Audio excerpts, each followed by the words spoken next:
स्वदेशी न्यूज 24 सामान्य जनतेचा आवाज। राशन धान्य गहू तांदूळ काळ्या बाजारात विक्री करणाऱ्या स्थानिक गुन्हे शाखा हिंगोलीची धडाकेबाज कारवाई। काल दिनांक 4 मार्च 2024 रोजी पोस्टे सेनगाव हद्दीमध्ये सरकारी राशन धान्य गहू आणि तांदूळ अवैधरित्या काळ्या बाजारात नेताना पोलिसांच्या निदर्शनास आले। यानुसार कलम 3(7) EC ऍक्ट प्रमाणे कारवाई करण्यात आली आहे।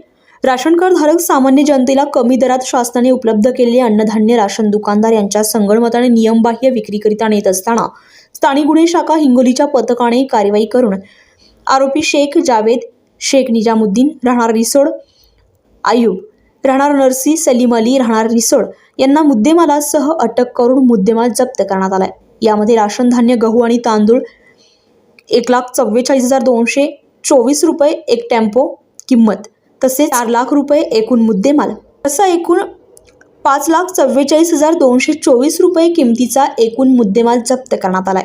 ही कारवाई पोलीस अधीक्षक श्री जी श्रीधर, अप्पर पोलीस अधीक्षक अर्चना पाटील यांच्या मार्गदर्शनाखाली पोलीस निरीक्षक विकास पाटील, पोलीस उपनिरीक्षक विठू बोणे, आडे, चव्हाण, गुंजकर, सौर, खंडांगळे, जावेद या आदींनी ही कारवाई केली आहे।